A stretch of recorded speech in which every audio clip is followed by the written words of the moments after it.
আওয়ামী লীগ দেশের মাটিতে অস্তিত্ব সংকটে থাকলেও বিদেশে তারা সংগঠিত হচ্ছে। কখনো আক্তার হোসেন ও তাসনিম জারা, কখনো মাহফুজ আলম, কখনো বা আসিফ নজরুল। অন্তর্বর্তী সরকারের উপদেষ্টা ও এনসিপি নেতারা দেশের বাইরে যেখানেই যাচ্ছে, আওয়ামী লীগ তাদের উপর দলবদ্ধভাবে মব সৃষ্টি করছে।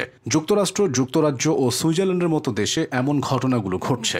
ডিম নিক্ষেপ করা থেকে শুরু করে বিব্রতকর পরিস্থিতি সৃষ্টি করা, দেশে সুবিধা করতে না পেরে দেশের বাইরে আওয়ামী লীগ কর্মীরা বেপরোয়া হয়ে উঠেছে। সবশেষ ঘটনাটা ঘটেছে যুক্তরাষ্ট্র নিউ ইয়র্কের জন এফ কেনেডি আন্তর্জাতিক বিমানবন্দরে। জাতিসংঘ সাধারণ পরিষদের ৮০তম অধিবেশনে যোগ দিতে স্থানীয় সময় ২২শে সেপ্টেম্বর যুক্তরাষ্ট্রে পৌঁছান অন্তর্বর্তী সরকারের প্রধান উপদেষ্টা ড মোহাম্মদ ইউনূস ও তার সফর সঙ্গীরা। তারা বিমানবন্দর থেকে বেরিয়ে আসার সময় যুক্তরাষ্ট্র আওয়ামী লীগের কিছু কর্মী সেখানে হাজির হয়ে স্লোগান ও বিশ্রী ভাষায় শব্দচয়ন করতে থাকে।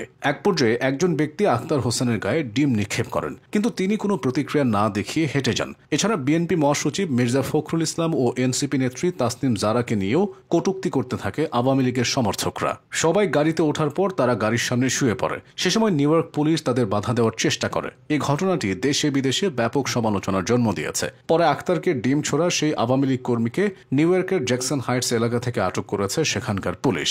জানা গেছে তার নাম মিজানুর রহমান, বাড়ি সিলেট জেলায়। প্রধান উপদেষ্টা মোহাম্মদ ইউনূসের সফর সঙ্গীরা ম্যানহাটনের গ্র্যান্ড হায়াত হোটেলে আছেন। যুক্তরাষ্ট্র আওয়ামী লীগ সেখানে প্রতিবাদ করার অনুমতি নিয়ে রেখেছে।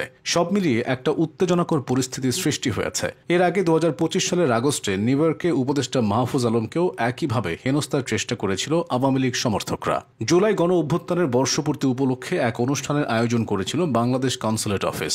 অনুষ্ঠানে প্রধান অতিথি ছিলেন তথ্য উপদেষ্টা মাহফুজ আলম। তিনি অনুষ্ঠানে ঢোকার সময় কনসুলেট অফিসের সামনে আওয়ামী লীগের পতাকা হাতে দলীয় স্লোগান দিয়ে কর্মী ও সমর্থকরা বিক্ষোভ করেন। তারা মাহফুজ আলমকে উদ্দেশ্য করে ডিম ছোড়েন। পরে কনসুলেট ভবনের কাচের দরজা ভেঙে ফেলেন। যুক্তরাষ্ট্রে যাওয়ার আগে যুক্তরাজ্যেও একই রকম ঘটনার শিকার হয়েছিলেন মাহফুজ আলম। ঘটনাটি ঘটেছিল লন্ডনের সোয়াজ বিশ্ববিদ্যালয়ের ব্লুমসবারি ক্যাম্পাসের পেছনের রাস্তায়। ২০২৫ সালের ১৩ সেপ্টেম্বর লন্ডন সফররত উপদেষ্টা মাহফুজ দুটি অনুষ্ঠানে অংশ নেন। উপদেষ্টার প্রথম অনুষ্ঠানটি ছিল সেদিন বিকেল ৪টায় ইউনিভার্সিটি অব লন্ডনের School of African and Oriental স্টাডিজে। জুলাই গণ অভ্যুত্থানের ১ বছর পূর্তিতে School of African and Oriental Studies এবং বাংলাদেশ হাইকমিশন যৌথভাবে এটা আয়োজন করে। মাহফুজ আলম নির্ধারিত সময়ে সে অনুষ্ঠানে যোগ দেন। এ সময় আওয়ামী লীগের ১৮ জন কর্মী সোয়াজের সামনে অবস্থান নিয়ে স্লোগান দিতে থাকে। এক পর্যায়ে বাংলাদেশ হাইকমিশনের একটি কালো রঙের বিএমডব্লিউ গাড়ি ক্যাম্পাস থেকে বের হওয়ার সময় আওয়ামী লীগের নেতাকর্মীরা গাড়ির সামনে শুয়ে পড়ার চেষ্টা করেন এবং এক পর্যায়ে ডিম নিক্ষেপ করেন। তবে পুলিশ দ্রুত হস্তক্ষেপ করে পরিস্থিতি নিয়ন্ত্রণে আনে এবং গাড়িটি নিরাপদে সরিয়ে নেয়।